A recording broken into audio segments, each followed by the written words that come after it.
जैसे कि हम सब ये जानते हैं, यूनिसेलुलर से मल्टी सेलुलर ऑर्गेनिजम्स को इवॉल्व होने में 2.9 बिलियन ईयर्स लगे।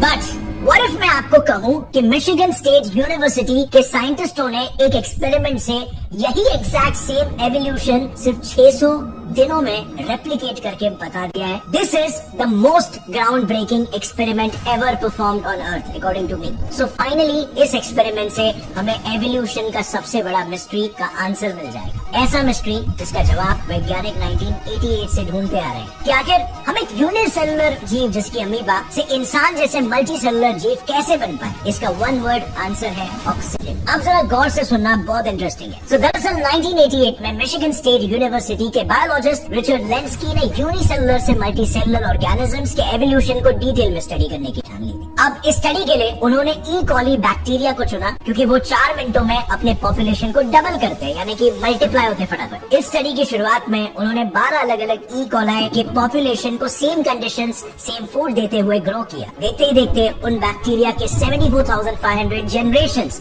यानी कि पीढ़ियां, जो कि 1.5 million years of human evolution के बराबर है, उतने जनरेशंस इवॉल्व हो गए। इन सभी जनरेशंस को स्टडी करते समय लेंस्की को कुछ की ऑब्जर्वेशंस मिले। उन्होंने ये देखा कि हर अगली जनरेशन अपनी पिछली जनरेशन से इवॉल्व होकर 70% फास्ट ग्रो कर रही है एंड उनमें से आधे पॉपुलेशन ने तो डीएनए रिपेयर की एबिलिटी को भी हासिल कर लिया। साथ ही कंट्रोल कंडीशंस में रहने से 20,000 जनरेशंस बाद के बैक्टीरिया ने अपने अनयूज्ड मेटाबॉलिक फंक्शंस को एलिमिनेट कर दिया था। मतलब जो ने फीड किया जा रहा था, उसे प्रोसेस करने के लिए, उसे उपयोग में लाने के लिए जो एंजाइम्स की जरूरत थी, बस वही एंजाइम्स प्रोड्यूस होने लग गए थे। यानी ऑल इन ऑल ये बिल्कुल वैसा था जैसे बंदरों की हर अगली जनरेशन ने अपने अंदर नेसेसरी चेंजेस ला दिए, जो चीज उनके हिसाब से उनके सर्वाइवल के लिए जरूरी थी, और जो चीजें जरूरी नहीं थी वो चीजें एलिमिनेट हो गई। और कुछ इसी तरह की प्रक्रिया को फॉलो करके बंदर इंसान में तब्दील। अब इस एक्सपेरिमेंट के बाद पूरी लाइफ साइंस कम्युनिटी को एक नया डायरेक्शन मिल गया, क्योंकि अब हम टोटल लिविंग हिस्ट्री के अलग अलग फेजेस को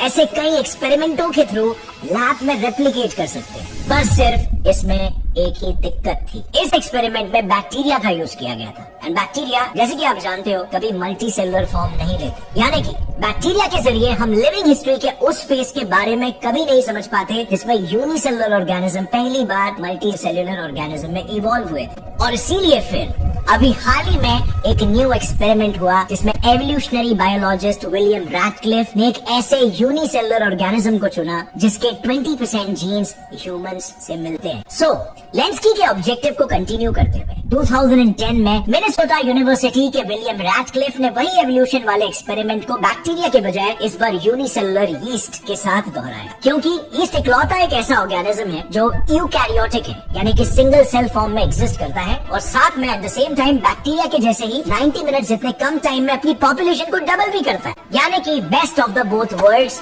एंड अ परफेक्ट कैंडिडेट हमारे एक्सपेरिमेंट के। सो हुआ क्या कि उन्होंने ईस्ट की एक वाइडली यूज्ड स्पीशीज सैकरोमाइसिस सेर्विसिए को लिया और उसे पेप्टोन डेक्सट्रोज से भरे न्यूट्रिएंट रिच मीडियम में डालकर 30 डिग्री के ऑप्टिमल टेम्परेचर पर ग्रो किया। इसमें डेक्सट्रोज जो है वो बेसिकली ग्लूकोज होता है और इसीलिए एनर्जी प्रोवाइड करता है, और पेप्टोन एमिनो एसिड्स प्रोवाइड करते हुए प्रोटीन्स बनाने में मदद करता है। And once this was done, उन्होंने उस मिक्सचर को मिक्स करके सेटल होने दे दी, ताकि अगर कोई ईस्ट का सेल मल्टी सेलुलर रूप लेता है तो वो अपने वजन से नीचे सेटल डाउन होते हुए दिखे। और फिर बस उन्होंने इस मिक्सचर को 60 डेज तक ऑब्जर्व किया and there was it, the answer to our life long mystery. आखिर ऐसा क्या डिटेक्ट हुआ कि इस एक्सपेरिमेंट को सक्सेस माना गया और इसके कंक्लूजन्स क्या निकले, और आखिर यूनिसेलुलर जीवों को मल्टी सेलुलर बनने के लिए ऑक्सीजन जैसे एक बेसिक एलिमेंट ने कैसे फोर्स किया। तो देखो, इस ईस्ट एक्सपेरिमेंट में रिसर्चर्स ने ग्रेविटी के बेसिस पर ईस्ट सेल्स को सिलेक्ट किया, क्योंकि जैसे ही मिक्सिंग के लिए टेस्ट ट्यूब्स को शेक किया जाता, तो जैसे कि मैंने पहले भी कहा, सिंगल सेल्स के कंपैरिजन में सेल क्लस्टर्स अपने वेट की वजह से ज्यादा जल्दी से नीचे सेटल हो जाते थे, और फिर इन्हीं सेल क्लस्टर्स को उन्होंने एक दूसरे कंटेनर में ग्रो करने के लिए छोड़ दिया। जब 60 दिनों बाद उस कंटेनर को वापस से एग्जामिन किया गया तो सभी रिसर्चर्स चौंक गए, क्योंकि उसमें मौजूद ईस्ट ने ऐसा स्नोफ्लेक जैसा दिखने वाला स्ट्रक्चर बनाया था जिसमें डजन्स ऑफ सेल्स थे। Now let me tell you, yeast जैसे फंगाई ऐसे बड़े बड़े स्ट्रक्चर्स बनाते हैं, बट वो सभी अलग अलग ऑर्गेनिजम्स के साथ आने से बनता है। यानी सिंपली स्पीकिंग ये स्ट्रक्चर्स जेनेटिकली आइडेंटिकल नहीं होते। लेकिन इस स्नोफ्लेक स्ट्रक्चर की खासियत ये थी कि इसमें मौजूद सभी ईस्ट जेनेटिकली आइडेंटिकल थे। मतलब यूनिसेलुलर ईस्ट ने मिलकर एक मल्टी सेलुलर ऑर्गेनिज्म बना दिया था। But sadly after a point at around 100 cells in yeast की ग्रोथ अचानक से रुक गई, जिसको देखकर रिसर्चर्स भी काफी कंफ्यूज हो गए। फिर इस प्रॉब्लम को टैकल करने के लिए उनमें से एक रिसर्चर ने प्रिमिटिव अर्थ के कंडीशंस को रिक्रिएट करने का सोचा, बिकॉज अल्टीमेटली आज से 600 मिलियन साल पहले प्रिमिटिव अर्थ पर ही लाइफ यूनिसेलुलैरिटी से मल्टी सेलुलैरिटी की तरफ बढ़ी, और उस वक्त आज के कंपैरिजन में पृथ्वी पर ऑक्सीजन की मात्रा काफी कम थी। यानी इसी कंडीशन में यूनिसेलुलर ऑर्गेनिजम्स ने अपने आप को अडेप्ट किया होगा, जिस वजह से उनमें से कुछ मल्टी सेलुलर बने होंगे। इसी थॉट प्रोसेस के चलते उस टीम के एक रिसर्चर ओजान बुजदाग ने उस मल्टी सेलुलर यीस्ट को एक ऑक्सीजन लेस एनवायरनमेंट में रखने का सोचा, एंड सरप्राइजिंगली इस एनवायरनमेंट में रखते ही जहाँ पहले ही वो सिर्फ 100 सेल्स के मल्टी सेलुलर स्ट्रक्चर्स बना रहे थे, वो इवेंचुअली अपग्रो होकर 4,50,000 सेल्स के स्ट्रक्चर्स बनाने लगे थे। एंड अगले 600 दिनों में वो ईस्ट सेल्स इतने बड़े हो गए थे कि उन्हें लिटरली बिना माइक्रोस्कोप के भी देखा जा सकता था। तो आखिर ऑक्सीजन लेस एनवायरनमेंट में ऐसा क्या हुआ कि वो ईस्ट इतने रैपिडली ग्रो हो पाए? टू आंसर दिस, साइंटिस्टों ने उन ईस्ट के मल्टी सेलुलर स्ट्रक्चर को फिर से एक बार ध्यान से ऑब्जर्व किया, और जो उन्होंने देखा दैट वाज वेरी वियर्ड। उन्होंने ये ऑब्जर्व किया क्योंकि ईस्ट के सेल्स एक के ऊपर एक ब्रांचेस बना रहे हैं, इससे उनकी थिन सेल वॉल सेल के ज्वाइनिंग पॉइंट्स पर कंसंट्रेट होकर ज्यादा थिक और टफ बन रही थी। इतनी कि जहां नॉर्मल ईस्ट की सेल वॉल किसी जेल से भी 100 गुना कमजोर होती है, वहीं इन मल्टी सेलुलर ईस्ट की सेल वॉल लकड़े जितनी सख्त थी। क्योंकि यूजुअली ऑक्सीजन लेस एनवायरनमेंट में यीस्ट एनारोबिक रेस्पिरेशन का इस्तेमाल करते हैं। इसमें वो एनवायरनमेंट में मौजूद कार्बोहाइड्रेट्स की मदद से रेस्पिरेट करके कार्बन डाइऑक्साइड और अल्कोहल रिलीज करते हैं। अब क्योंकि इस एक्सपेरिमेंट में लाइफ के लिए काफी हार्श कंडीशंस होते हैं, इसीलिए इसमें मौजूद ईस्ट अपने प्रोटेक्शन के लिए एक बड़ा स्ट्रक्चर बनाते हैं, जिससे ऑब्वियसली उनकी ओवरऑल स्ट्रेंथ बढ़ती है। इससे उन रिसर्चर्स ने ये कंक्लूड किया कि 600 मिलियन साल पहले के हार्श कंडीशन से बचने के लिए ऑर्गेनिजम्स ने मल्टी सेलुलैरिटी की तरफ इवॉल्व करना शुरू किया होगा। सो बेसिकली फ्रेंड्स,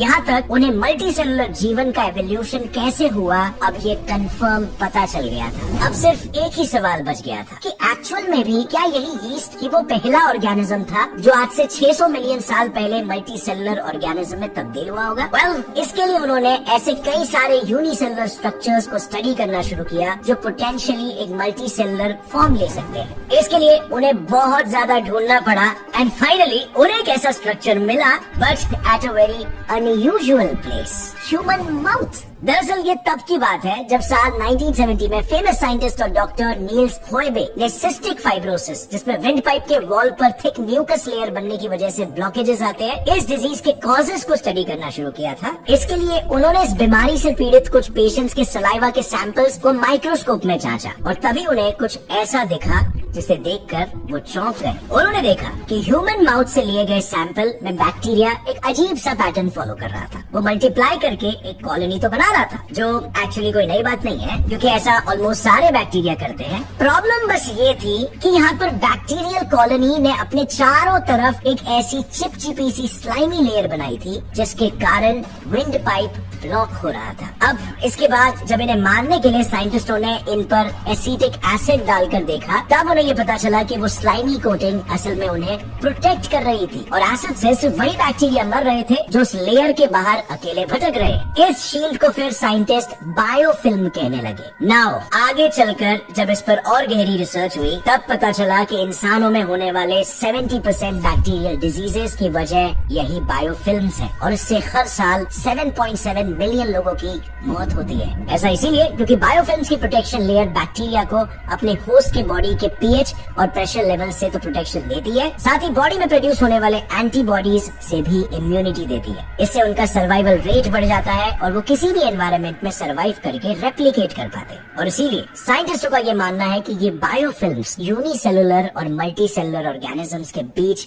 एक कनेक्टिंग लिंक है। यानी अब हमारे पास दो जवाब थे, एक कि यूकैरियोट्स यूकैरियोटिक यूनिसेलुलर जीव ही मल्टीसेलुलर जीवों में इवॉल्व हुए थे। और दूसरा, इस ट्रांजिशन का फर्स्ट स्टेज था बैक्टीरियल बायोफिल्म्स का फॉर्मेशन। इसका मतलब हमें वो दोनों सवालों के जवाब मिल गए जो हम शुरू में जानना चाहते थे, पर इन टर्न इससे एक तीसरा सवाल खड़ा हो गया कि फिर ये बैक्टीरिया इनऑर्गेनिक मॉलिक्यूल से कैसे इवॉल्व हुआ, क्योंकि अब तक हमने बात की कि यूनिसेलुलर से मल्टीसेलुलर बने, लेकिन यूनिसेलुलर ही आखिर कैसे बना इन द फर्स्ट प्लेस, मतलब पहला सेल कैसे बना। वेल, इसके जवाब में साइंटिस्टों ने जो एक्सपेरिमेंट कंडक्ट किया था उसमें आप अगेन बिलीव नहीं करोगे, लेकिन इनऑर्गेनिक मॉलिक्यूल से एक प्रिमिटिव सेल उन्होंने बना के दिखाया। दरअसल पृथ्वी पर लाइफ इनऑर्गेनिक मटेरियल से कैसे इवॉल्व हुई, ये जानने के लिए ग्लासगो यूनिवर्सिटी के साइंटिस्ट लेरॉय क्रॉनिन और उनकी टीम ने इनऑर्गेनिक एलिमेंट से फुल्ली फंक्शनल सेल्स बनाए। इनको बनाने के लिए उन्होंने दो वाटर बेस्ड सोल्यूशन लिए। पहला जो ऑक्सीजन आयोन्स और कार्बन के positively charged aromatic ring compound से बना हुआ था, और दूसरा जो सोडियम आयोन्स और पॉलीऑक्सो मेटलेट क्रिस्टल्स यानी कि हेवी मेटल्स जैसे कि टंगस्टन, मोलिब्डेनम के नेगेटिवली चार्ज्ड ऑक्साइड्स के मिक्सचर से बना हुआ था। फिर इन दोनों सोल्यूशंस को उन्होंने एक दूसरे के साथ मिक्स किया और देखा कि एरोमेटिक रिंग्स और पीओएम क्रिस्टल्स ने कंबाइन होकर एक पतला मेम्ब्रेन बना लिया था। एंड उन्होंने देखा कि अलग अलग कंपाउंड से वो इस मेम्ब्रेन की थिकनेस को कम ज्यादा कर सकते थे। इसके बाद उन्होंने ये भी देखा कि इस आर्टिफिशियल मेम्ब्रेन से आयॉन्स फ्लो हो रहे थे, बिल्कुल जैसे किसी असली सेल में न्यूट्रिएंट्स फ्लो होते हैं या फिर बिल्कुल जैसे किसी वायर में करंट फ्लो होता है। सो बेसिकली इसी फ्लो ऑफ आयॉन्स को आप फिलोसॉफिकली आत्मा कह सकते हो, सोल, बिकॉज अल्टीमेटली इसी ने लाइफ फूका पहले इनऑर्गेनिक केमिकल के स्ट्रक्चर स्लैश सिस्टम में, जो कि पहला सिंगल सेल बना। अब ये इनऑर्गेनिक सेल आपको नॉर्मल सेल के मुकाबले साइंटिस्टों ने इस फर्स्ट मैन्युफैक्चर्ड सेल को नाम दिया इनऑर्गेनिक केमिकल सेल आईशेल। अब ये इनऑर्गेनिक सेल आपको नॉर्मल सेल के मुकाबले काफी ज्यादा प्रिमिटिव लग रहा होगा, बट एंडोसिम्बायोटिक थियरी के मुताबिक शुरू में ऐसी इनऑर्गेनिक केमिकल सेल्स ने पहले प्रोकैरियोटिक सेल्स बनाए, और फिर ये प्रोकैरियोटिक सेल्स माइटोकॉन्ड्रिया और क्लोरोप्लास्ट जैसे सेल ऑर्गेनल्स में कन्वर्ट हुए, और फिर ये साथ आए और सेल वॉल के अंदर समा गए और नतीजन यूकैरियोटिक सेल्स का हिस्सा बन गए। सो यूकैरियोटिक सेल यानी कि सेल जिसके पास सेल वॉल है, मतलब एक क्लोज्ड सिस्टम कह सकते हो इसको, क्योंकि ये सेल वॉल के अंदर एनक्लोज हो चुका है। अब इसके अंदर दुनिया भर के रिएक्शंस हो सकते हैं और नतीजन एवोल्यूशन हो सकता है। अब फ्रेंड्स, आपका तो पता नहीं, but I am just extremely happy and also fascinated, क्योंकि हमें डार्विन की थियरी का प्रैक्टिकल प्रूफ मिल चुका है। एंड अगर हम इसी एक्सपेरिमेंट को कंटिन्यू करते रहे तो हो सकता है कि इस आईशेल सेल को और भी आगे फुल्ली फंक्शनल ऑर्गेनिक सेल्स में इवॉल्व किया जा सकता है, given enough time. All in all, in 4 experiment से साइंटिस्टों के पास एक रफ आइडिया है कि इनऑर्गेनिक से यूनिसेलुलर जीव कैसे बने और फिर वो यूनिसेलुलर से मल्टीसेलुलर जीवों में कैसे इवॉल्व हुए। Amazing, right? एक तरीके से हमने डिकोड कर लिया है कि पृथ्वी पर इस लाइफ में कैसे जन्मा, कैसे इवॉल्व हुई, और उसे हमने एक्सपेरिमेंट में प्रूव करके बता दिया। क्योंकि अब तक एवोल्यूशन थियरी सिर्फ एक थियरी थी, इसे प्रूव करना थोड़ा सा डिफिकल्ट था बिकॉज टाइमलाइन बहुत बड़ा हो जाता था। आप रियल टाइम में नहीं दिखा सकते हो कोई बंदर किसी इंसान में इवॉल्व हो, पर इस एक्सपेरिमेंट ने इस थियरी को एक लेवल पर प्रूव करके बता दिया। लेकिन यही एवोल्यूशन से कई बार highly potent diseases causing bacteria and viruses भी बन जाते हैं। इनफैक्ट हाल ही में एक ऐसा फंगस मिला है जो सीधा हमारे ब्रेन्स पर ही अटैक करता है and it's very dangerous. In fact वो आपको एक ज़ॉम्बी बना सकता है और बना रहा है दुनिया भर में लोगों। फ्रेंड्स, इस वीडियो से आपको कुछ भी नया सीखने मिला, आप एक्साइटेड हो कि साइंस आगे बढ़ रहा है और ह्यूमंस को बहुत ही जल्द एक गॉड रेस बना देगा, तो एक लाइक जरूर ठोकना, फॉलो करना इस चैनल को ताकि आप भी साइंस से अपडेटेड रहो। And see you next time. जय हिंद।